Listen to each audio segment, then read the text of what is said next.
How are we, lads? Welcome back to the YouTube channel. My name is Nick from Australia, and welcome to the Sunday night football review for round 4 of the NRL. Very enjoyable round of football. Um, Two games of football today. Obviously, Manly too good for Parramatta, 26-12, and the Warriors getting a very controversial win over the Tigers. That game was absolutely fantastic up until the last 5 minutes, where penalty, a milked penalty in the last, 10 minutes, 8 minutes, whatever it was, ended up deciding the contest. I have a lot to say about that. But before we go any further, I want to say hello to everyone in the live chat. Hope everyone's doing good. Hello to Josh Sami, Marley, Jason Reader, SS Storm fan, NRL edits, ex NBA edits. Hello to Rishi, Lockie, Darren. Hello to Tane, Will, Bosky, Jason Reader, Luke Melbourne Storm fan. Everyone that's watching, hope you guys are all doing fantastic. Welcome to the Sunday night football review. I thought it was an okay Sunday. I didn't really enjoy the first game. I thought the Manly Para game was god awful. Oh yeah, hello to Sharon as well. Hope you're doing good. I don't think this review will be a very long one tonight, man. Manly and Parramatta was a bludger of a game. Tigers Warriors was good though. Now, I want to say the Tigers Warriors game. Honestly, probably the best game of the entire weekend. It honestly was. I think it was the best game of the weekend. But my goodness, some of those decisions towards the end were completely, I don't have any words, to be honest. Some of those decisions at the end were pretty bad. Pretty bad. Now, I do acknowledge that the Tigers bombed a few opportunities at the end as well to try and potentially win the game or try and get it to golden point. But that penalty on Chance Nickel-Klugstad from Alex Seyfarth, that was a very crucial decision, man. I don't understand it. I really don't. Like, does Seyfarth hit him high?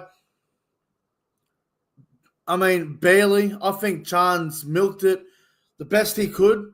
And, I mean, you can't blame Chance for doing it because any player will do it. Like, everyone will do that to win themselves a game of footy. But it's just not the way you want to win football games. It's not in the spirit of the game. I thought it was a disgraceful decision. I don't agree with it whatsoever. Anyway, we'll get to that game in a little bit. We might as well start with Manly Parramatta. But guys, if you're new around here, don't forget to like the stream, subscribe to the channel. If you're a subscriber and you've been around for a while, then make sure you guys do the same. Like and subscribe to the channel, man. Really appreciate that. Manly versus Parramatta.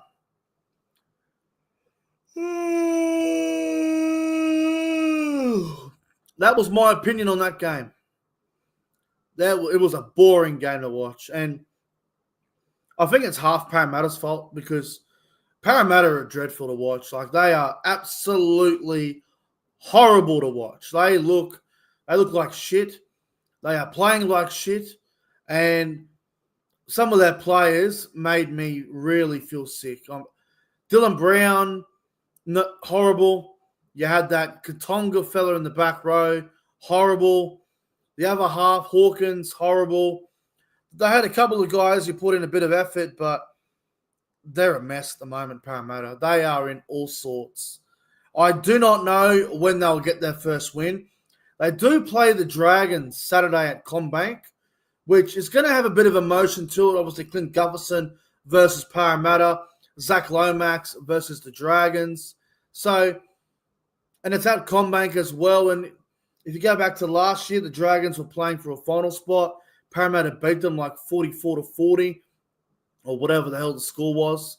So Parramatta definitely can win against the Dragons. It would be like the Dragons to beat Melbourne like yesterday and then just lose to Parramatta Saturday. Like, that would be a typical Dragons thing to do. But I don't know. Parramatta, man. If they don't win next week, I don't know when they'll win a game because they're playing a lot of good teams, man. I got a tough draw coming up.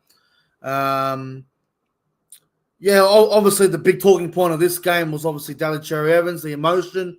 I believe he got cheered, but there were a few boos as well, so sort of a mixture of both, but seemed to be more cheers than boos watching it on TV.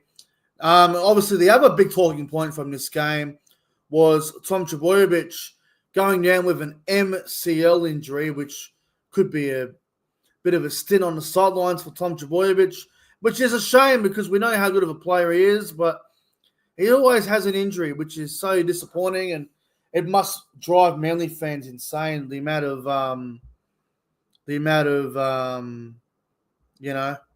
injuries that he goes through. It's rough, man. It is rough. Now, Manly were flat. Like, I don't think they were great today. Like, obviously, they did what they had to do to win. I think they were up 26-6 at one point, but they were pretty clunky. They were pretty sloppy with the ball. Parramatta tried really hard, but we all know Parramatta at the moment they can't do anything right. They're really struggling. The try scores from this game, though, you had Saab, Lehi Hopewade, Corey Waddell, and Kula.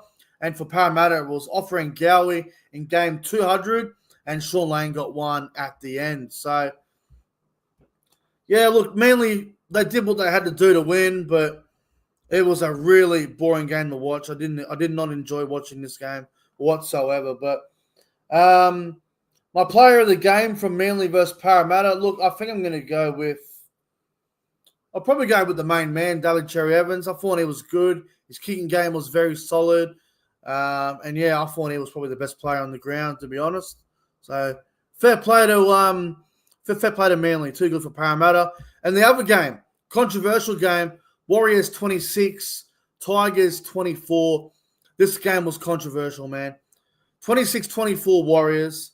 It was 24-18 Tigers. And then the Warriors scored a great try in the last 10, get it back to 24 all. And then Charles Nickel-Klugstad gets hit apparently high by Alex Seyfarth. I don't think there was a whole lot in it. I think that you could have got up and played the ball.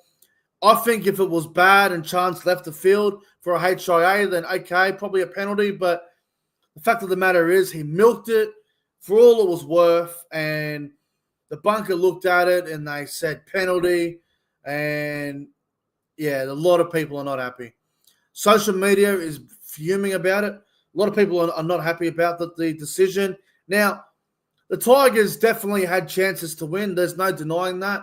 Last few minutes, they had a couple of chances to try and overcome that bad call, but they weren't able to do so. And the Warriors end up getting a very gutsy win in Sydney, 26-24. Man, the try scores from this game. So you had for the Warriors, you had Adam Pompey, Morata Niokore, Luke Metcalf, and Leka Halashima. I think that's how you pronounce it.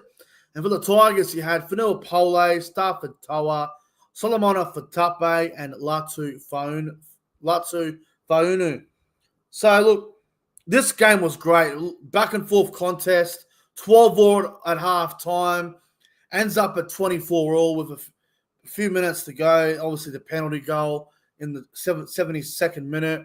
Very controversial decision. I don't agree with it. If the Tigers fans want to say they were ripped off, if Benji Marshall, the Tigers head coach, wants to say ripped off, well, in my opinion, they actually have a case. And when you look at how the game unfolded, it's very hard to disagree with Tigers fans, players, and coaches if I say robbery.